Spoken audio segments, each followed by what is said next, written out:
Good morning. I hope you are well. I see a woman for spiritual direction who is a cynical sister, a cynical retreat center out on Kirkwood, kind of south of I-10, north of Westheimer. She said that 2 weeks ago she got out of bed and put her feet in 3 inches of water. So they went to the library and moved all the valuable stuff up on the higher shelf. And if you go on Google Earth, you can still see that the entire cynical complex just has a little bit of roof shoulder. She lost everything she had except the clothes that she had on. She lost everything.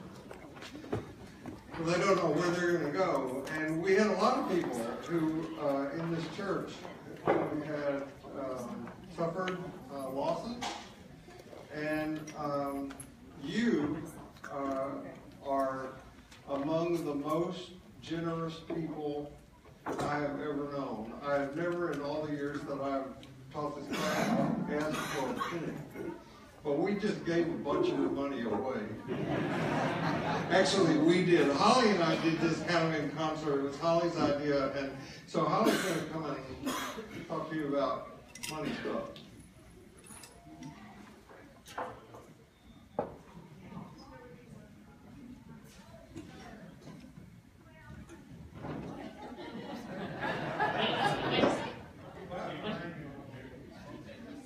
I know, I don't know how to share that.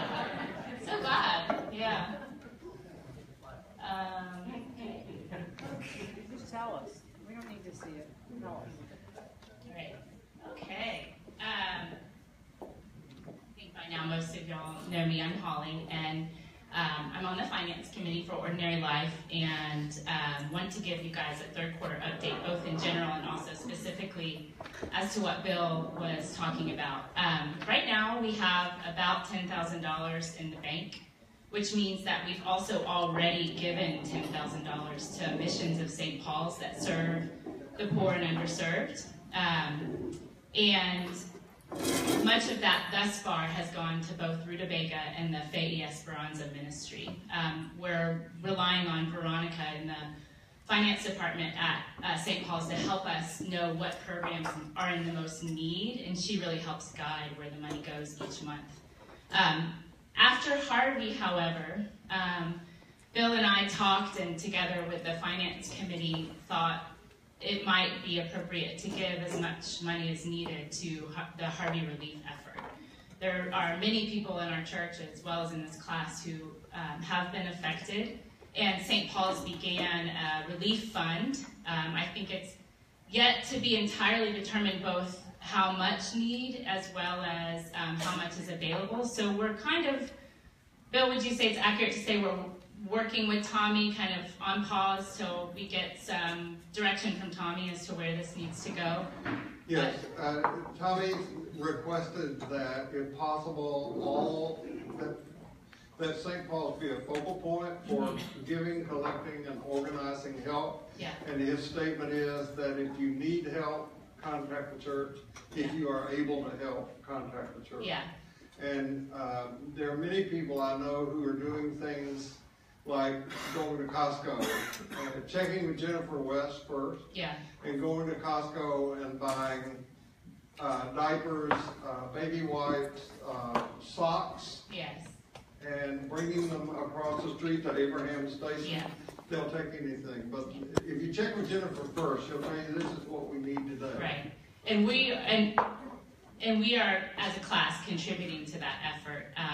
But again, waiting to see exactly how much might be helpful at this point. So I just want to invite you guys that if you have questions or concerns about this, please see me, please talk to me, and I'd be happy to answer any of your questions.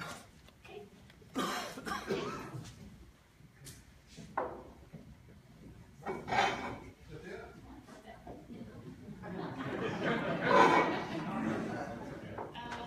Yeah.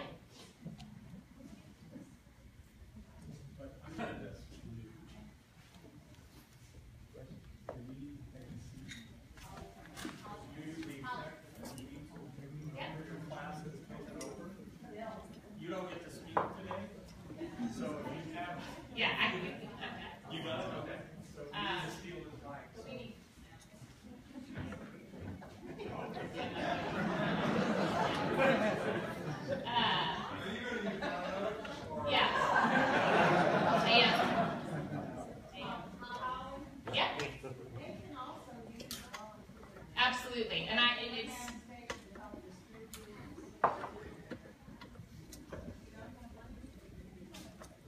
yeah, it's very well organized. They're meeting together with folks but I think in the mornings now it's 9 to 12 where you can go and show up and sign up for a volunteer slot and work from there. It's again very well organized. They have addresses. They have folks that they are sending people out to and going from there. So it's really good. I'm not getting sound. Yeah. Okay. Oh. This is a test. This station is conducting a test of the emergency broadcasting system. This is only a test. Okay, we got a problem because I think Ordinary Life has been hijacked. But you guys, I need you to stay calm. Bill, you got to just stay right there in the front row. I need you to put this on.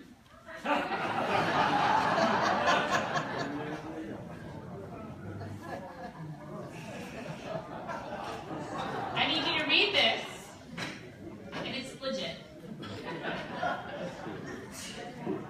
What? No, he can read it himself. It's all right. He just needs that information. Yeah, it's okay. Okay? Everybody else, please don't panic. Stay where you are. You're going to be fine. Your only job right now is just to be here.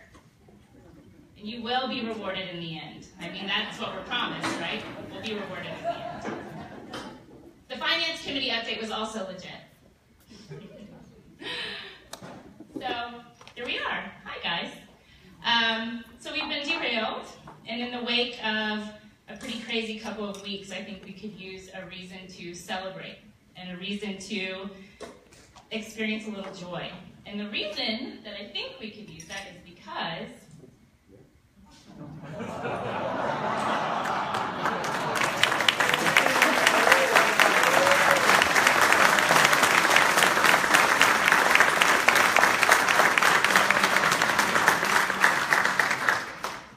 Bill turned 80 on Wednesday. Yeah? Chronologically. Usually, he's normally like 5 or 10 on a good day, right? So, we've got to celebrate this man. And we have a couple of people lined up to just say a few words about Bill, to Bill, and a few exciting things. So for 20 years, we've listened to Bill go on and on about the importance of 20 or so. I've just been here for 20 years, some of us longer. Go on about our daily spiritual practice. So today, we want you to know that we've been listening. And over the years, 3 things that in my mind have remained constant in Bill's teachings.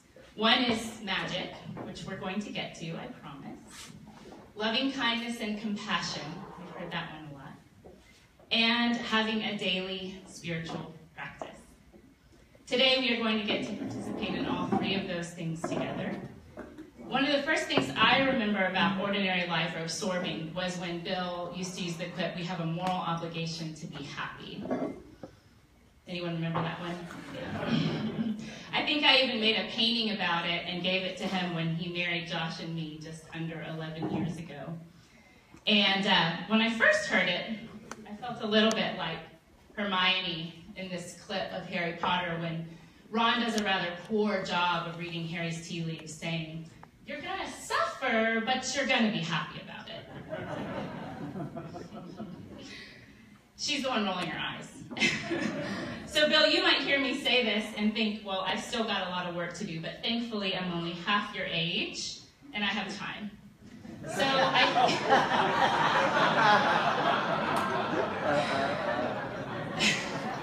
so now I think I'm beginning to understand that this obligatory happiness that we need to experience it relates more to kind of being open to life's twists and turns, and to being the ocean rather than the waves.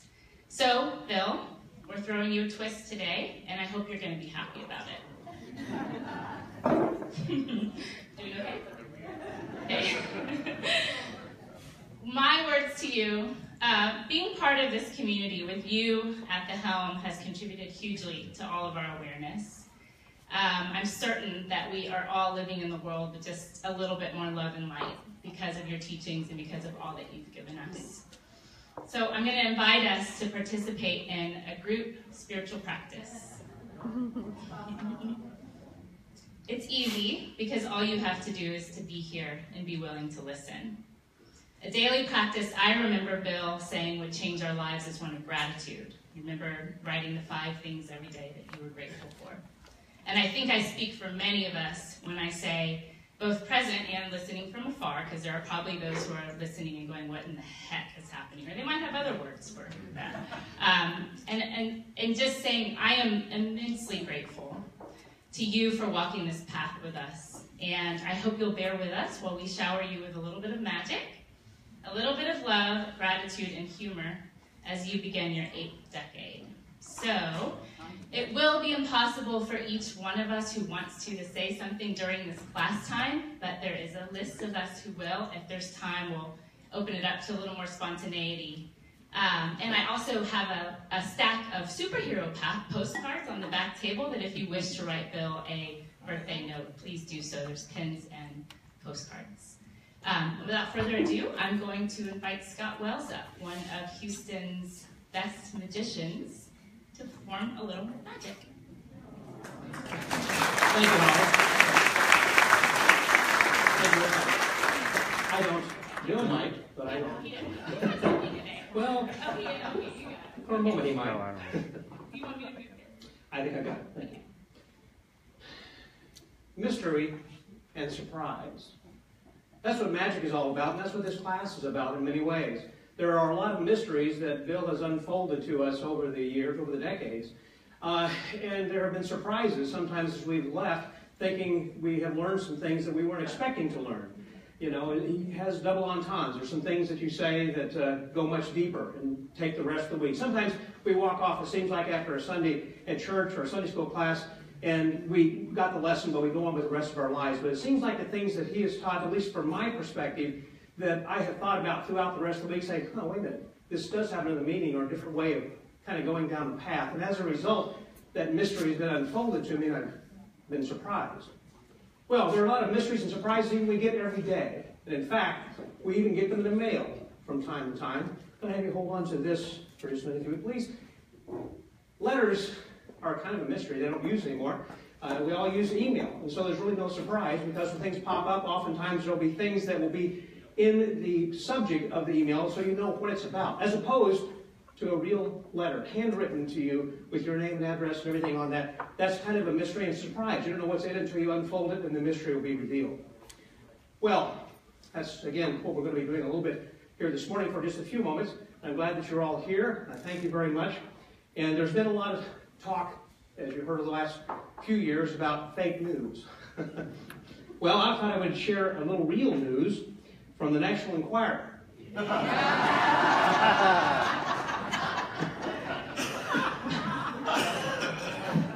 I've always enjoyed the National Enquirer because it has such fascinating headlines and things that capture your attention. Hillary Clinton adopts alien baby. Headless man found on topless beach. All these weird kinds of things. Well, I tell you what, we're going to try something just a little bit different. Let's take this out. We'll try just something a little bit different with this piece of paper. Now, it may appear to many of the uninitiated that this paper is being torn, and you'd be exactly right. It is being torn, and you've perhaps seen Bill in the past maybe do something kind of like a torn and restored type of effect. And that's not at all what this is going to be. This is something that's going to be a little bit different here this morning. And in fact, I would like Bill, if you don't mind, to come up and assist me for just a few minutes. We can give a round of applause to our leader.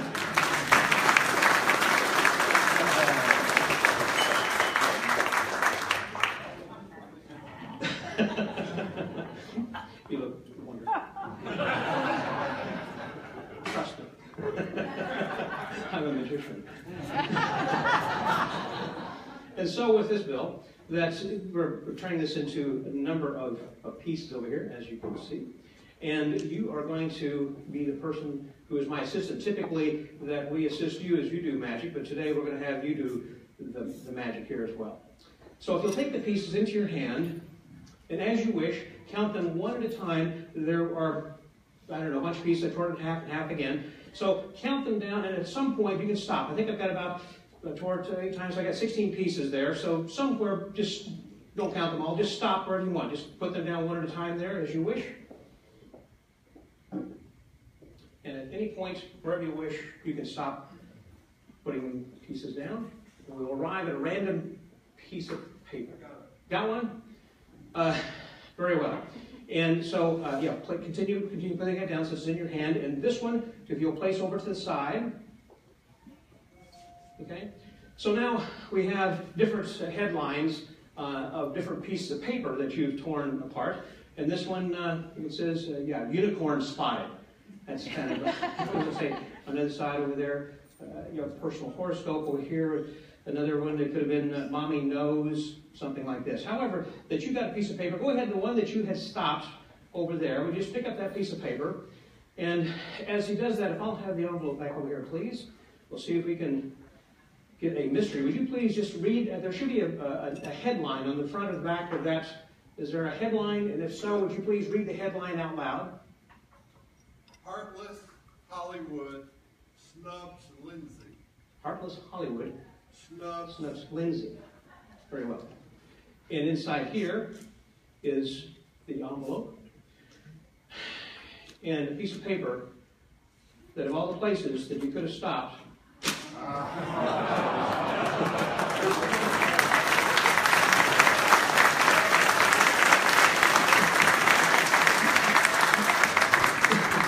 Hey, congratulations to you on those 80 years. And with that, I'd like to turn it back over to Holly. Thank you guys very much. Let's give a round of applause.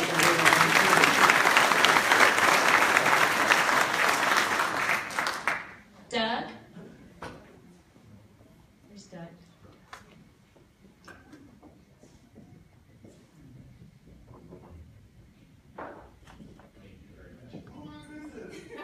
Hey there, you probably know me, right? My name is Doug Curley. I'm Bill's son. I don't have a lot to say, but I wanted to be here to celebrate a very, very old person's life. I was a little conflicted because I'm not a regular attendee of Ordinary Life, but there was 2 things that enticed me. Holly said in lieu of your lesson today that we would be celebrating your birthday, and I wanted to be here for that. And when I asked her what that meant, she said Bill wouldn't be teaching. I thought, I'll be there.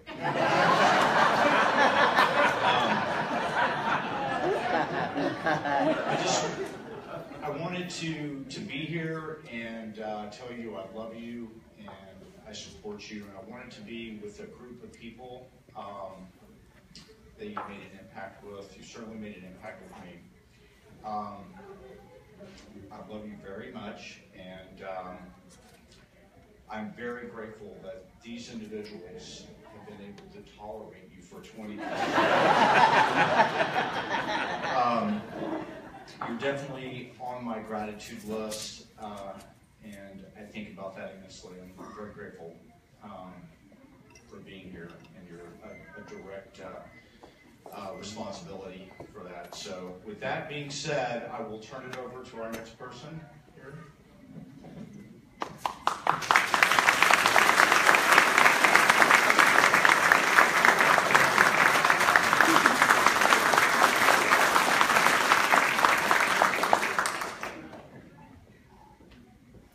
Well, Kim was very sorry she couldn't be here. She's on an airplane to Boston right now, but she sends her love.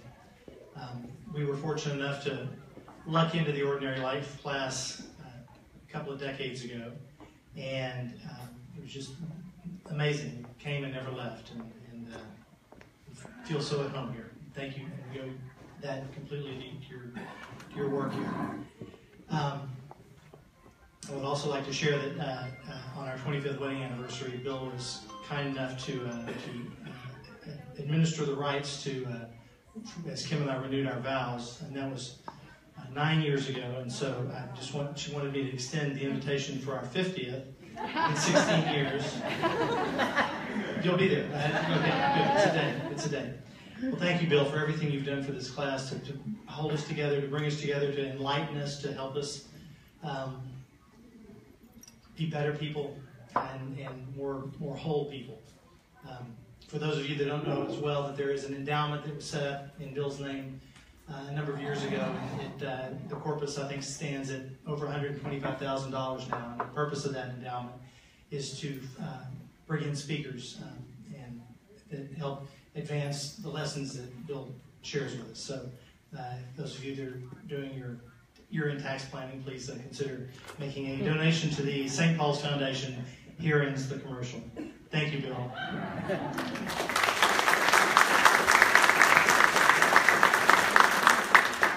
Happy birthday, Bill. 15 years ago, I was suffering from terminal depression, suicidal thoughts, ready to give it all up. My wife finally said, look, if you don't do something, I'm going to kill you. And so I visited the offices of Dr. Bill Curley, and I told Bill what was going on, and what Bill said to me was, listen, your depression is not your problem, it's your symptom. And with that revelation, I started down a path that has been completely different for the last 15 years, thanks to Bill. And I suppose it was 8 or 9 years ago, I came up one day and I asked Bill, and I said, Bill, how is it that no matter where I am, you always seem to be a little farther down the road? And Bill said that, well, here's how it actually works. I'm just following somebody in front of me, and somebody is following you. And it made me realize that what I am doing, what my wife and I do together is all part of a continual growth. And I am eternally grateful, Bill, for your wisdom, your teaching, your love. I love you. Thank you.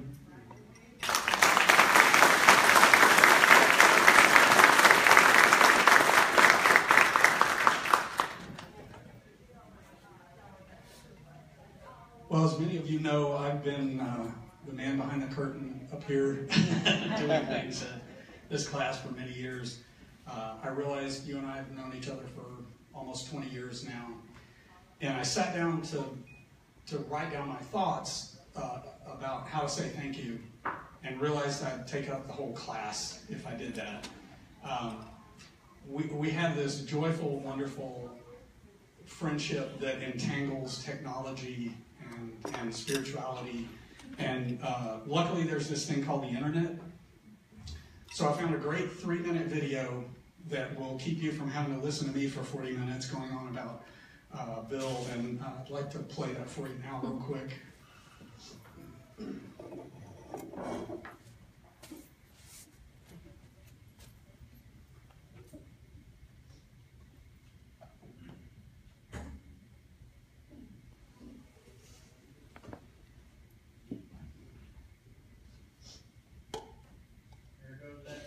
Yeah, I know. Can we get some support up here?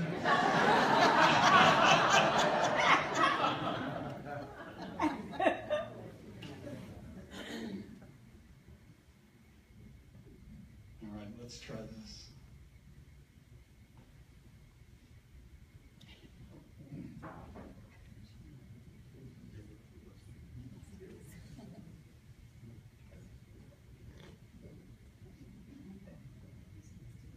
Holly, can you make sure yours is not on the OL Wi-Fi? Yeah, on the Apple TV. I'll try it one more time.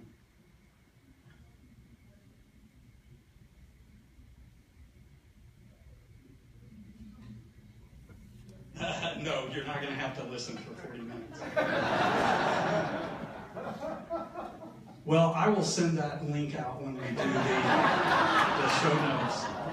But it's if you go to Google and you Google medieval tech support, it's in Swedish, and there's a tech person trying to. Do you have it? Yeah, Google medieval tech support. All right.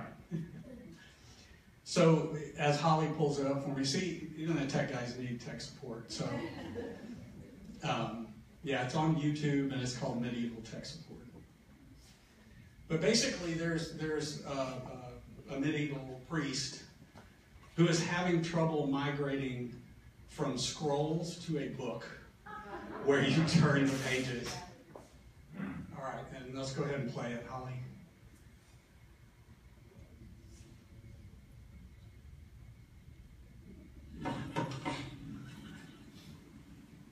Du, Ansgar?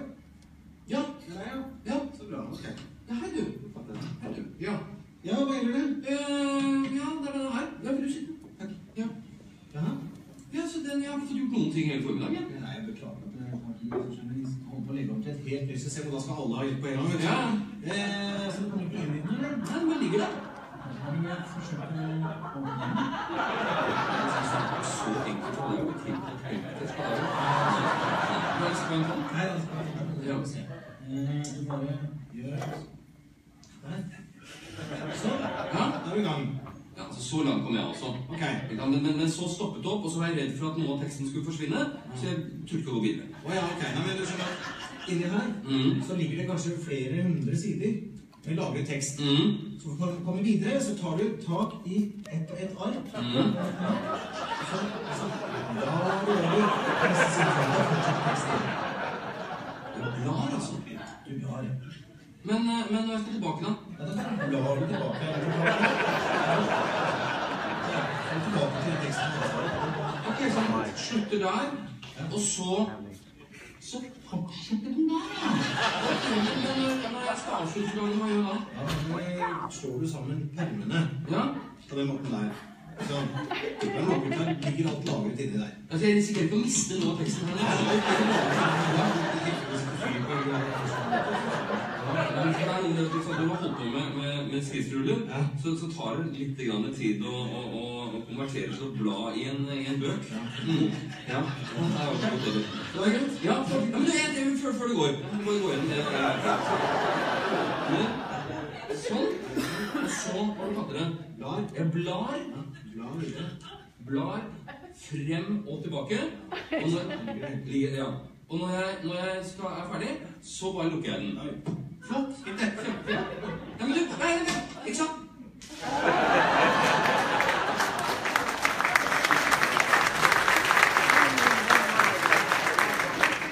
So just in case you're confused, I am not the tech support guy in that relationship. That is Bill. Bill is trying to teach us some very simple new ways to think of things. And you are a treasure. And we thank you for your patience with us.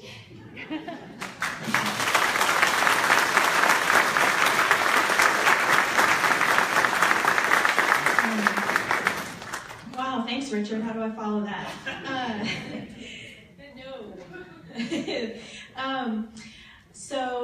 It is very poignant that I get to follow Richard because actually I was someone who left the church in my 20s and was never going to step foot in a church again, I guarantee it. And we lost a couple of colleagues in our workplace when I worked with Richard at an architecture firm. And one of them was Catholic and one of them was Buddhist. And we were really struggling with how we were grieving their losses in very different ways.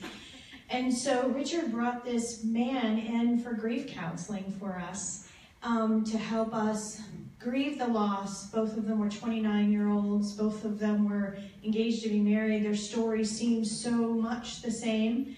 And Bill came and helped walk us through how to grieve and how to celebrate their lives. And the lessons that were buried under what Bill brought opened my heart to a new way of seeing Buddhism, which I was open to, and to understanding a different way of seeing Christianity. And so when I hit rock bottom and I wanted to take my own life 10 years ago, I had a spiritual awakening that was embodied with this crisis, and I needed a spiritual teacher, and I didn't trust anybody.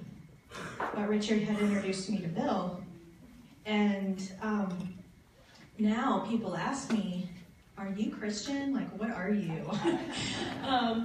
And I can say I follow the teachings of Jesus because I've had someone cross my path that showed me a way that marries what I love about Buddhism and what I can now open my heart and mind to in Christianity. And that's because I got to meet Bill and begin to, like Wayne described so beautifully, follow behind. He saved our marriage through all of the different ways that I have been exposed to things that I teach now, nonviolent communication, the Enneagram, there being one seminar, my husband and I were so grateful for technology. We were on the verge of separating our family, and because so many things had been recorded, we went back and listened to Bulldozers and Butterflies that we found on the internet. We were secretly just absorbing everything that Bill brought and put light on, and it saved our marriage. We parent with more compassion. Our community's strong and deep, and I attribute all of these things to what Bill's brought to this class. And so I wanted to say this is not about me, of course, it's about Bill, and I just wanted to shine a light on, I think, what so many of us represent, which is the way Bill's touched our lives in meaningful ways. So I wanted to lift up and just read the principles of ordinary life, and I'm going to ask you to do a spiritual practice, if you don't mind. Maybe just close your eyes and listen to the principles of ordinary life, and just with a gratitude for Bill and the way these principles have touched your life, let memories wash over you in gratitude of how Bill's work has touched the everyday moments of our lives. We suffer from wanting to be one up on life. There is no life in negativity. We have a moral obligation to be happy. Our relationship to life's difficulties belongs to us. We are what we think. Life is wonderful. Love is what changes the course of the world. The purpose of life is emotional and spiritual growth. There is only the present. We get what we give. And we are 100% responsible for our lives.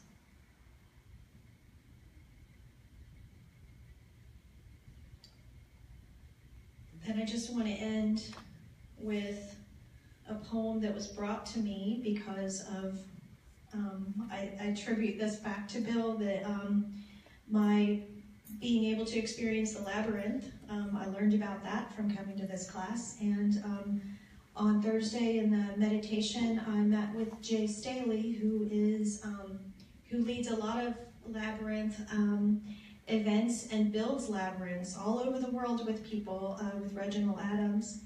And he brought this poem to our meditation on Thursday. So I just want to end my talk with this. This is a blessing, a poem by John O'Donohue.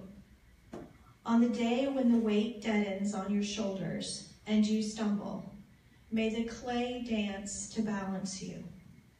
And when your eyes freeze behind the gray window and the ghost of lost gets into you, may a flock of colors, indigo, red, green, and azure blue, come to awaken you, and in you a meadow of delight. When the canvas frays on the crack of thought and a stain of ocean blackens beneath you, may there come across the waters a path of yellow moonlight to bring you safely home. May the nourishment of the earth be yours. May the clarity of light be yours. May the fluency of the ocean be yours. May the protection of the ancestors be yours. And so may a slow wind work these words of love around you, an invisible cloak to mind your life. When I heard that last line, that's what I think about Bill. An invisible cloak that helps us mind our lives. Thanks.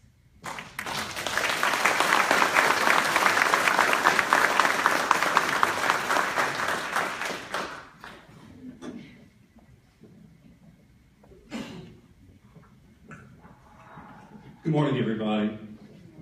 For those of you who know Bill, you probably know that this is probably his most understated outfit I've ever seen him in. I've seen him in all kinds of dresses and skirts over the years, and he wears any t-shirt that you can imagine, no matter what it says, you know, with pride and determination to show people what he thinks. I met Bill about 36 years ago, and I met him with my husband, Rob. We weren't husbands at that time, but he introduced me to Bill, and he told me what a wonderful man Bill is. And I believe that. We were been together just a short while, and Bill said, I want you to gather about 25 of your close friends and come to our house, and we're going to have a celebration of your life together, of your coming together. So we had our first semi-wedding with Bill that many years ago. And over the years, Bill has been a kind, loving, generous man in my life, full of awful stories, you know, bad jokes, but I love every one of them, and you can't help but laugh with them. As I've changed careers, Bill has always been there. He's always encouraged me. We've met for lunch numerous times, and he's changed my life with this class about the way I feel about Christianity. That's the deepest change in me. I've really let go of a lot of the stuff that I carried with me, and I don't have that anymore thanks to you. You and Sherry and Rob and I have traveled together. We've had fun together. We've had dinners together. We've laughed. We've cried. When Rob was at his lowest point, you came to our house in the middle of the night, and you comforted him, and you helped him out. You've just been there for us. And then it was 6 years ago that you and Sherry came to Boston, and we're not supposed to talk about this, but Bill performed our wedding. And that's unusual for a Methodist minister to come up there, for them to come up there and be with us. And that was the most magical, spiritual moment of my life. I never thought that a wedding and a spiritual commitment would make that much a difference in my heart. And I thank you for that. And I thank you for being our friend, and I love you a lot. Thank you.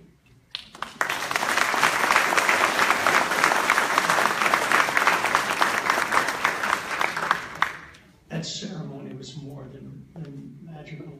It's kind of courageous, beyond belief. And Bill and Sherry, my wife, and I have made a couple of international trips. This behind me are pictures from France.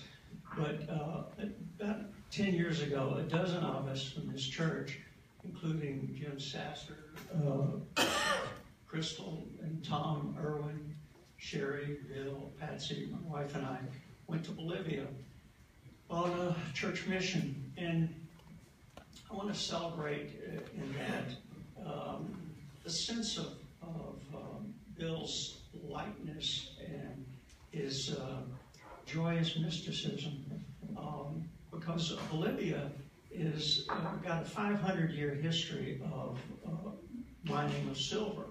The open veins of Latin America have been drawn out of that country, and it's quite poor. They've had missions developed there, like San Antonio missions. Back in the 1600s, the Jesuits developed. They had Che Guevara in the 60s, assassinated by the CIA. And they've had a drug war going on. It's quite serious. The president of the country is Evo Morales, is the head of the Cocoa Growers Union. Okay? And so the U.S. and Bolivia have not always been on the best of terms. And so that's the context in which we went to Bolivia to begin the construction of a mission church there. And actually, we're building the walls with a mason.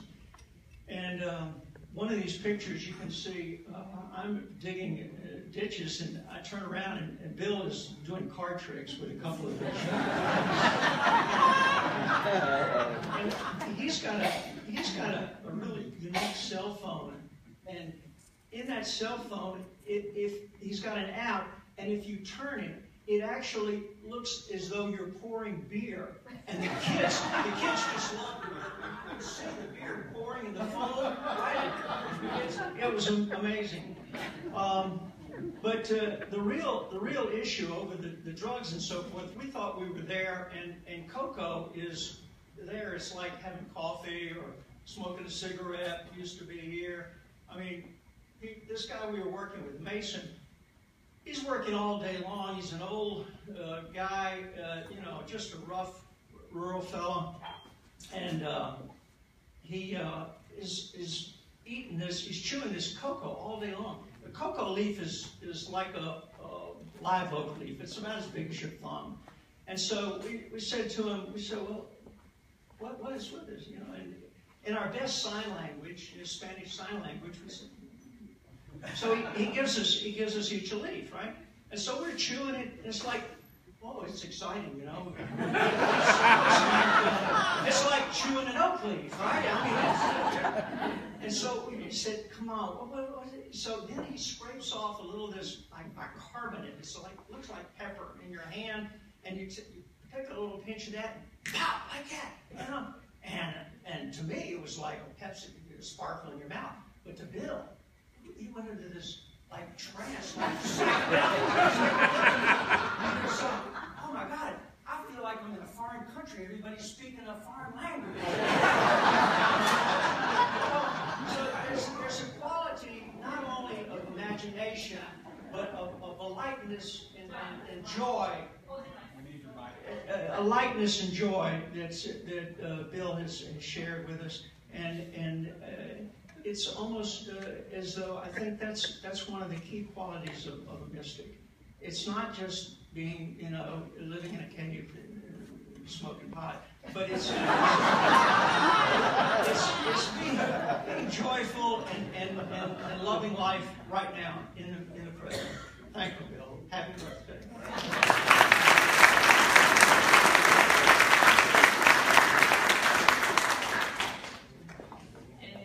Our dear Sherry.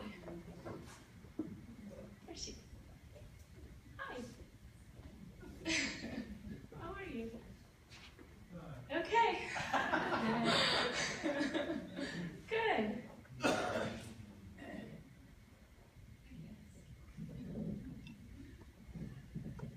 Well, I'm probably going to be the briefest one of all.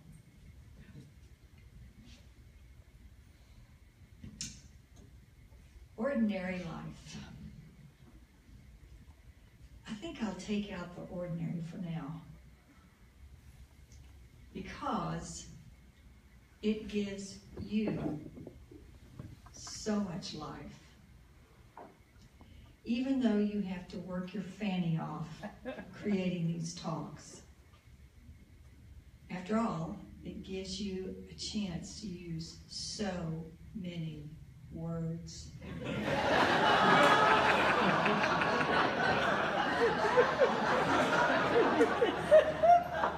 And I think you have a passion for words, and that's putting it mildly.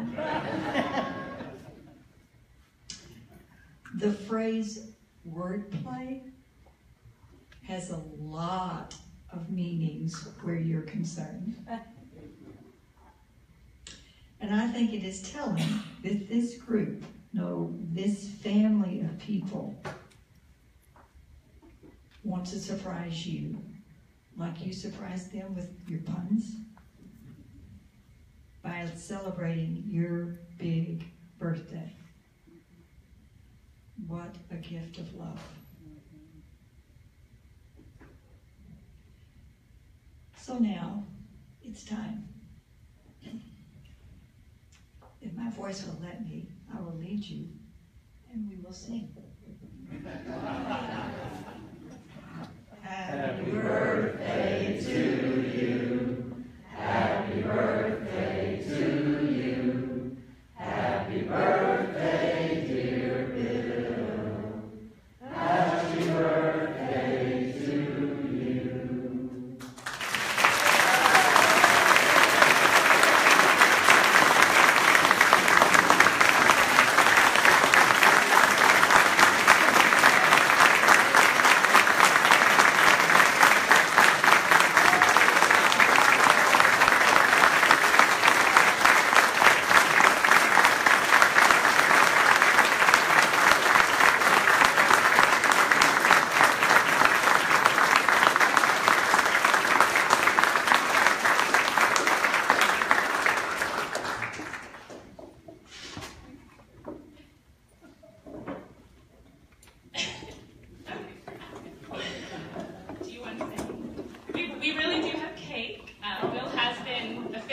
pardoned from the 11 o'clock service. So if those of you can stay, we have Doug brought several cakes and celebrate.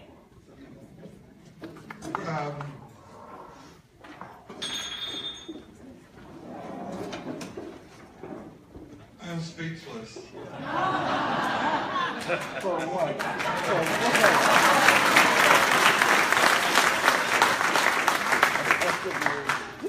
Thank you. Thank you very much.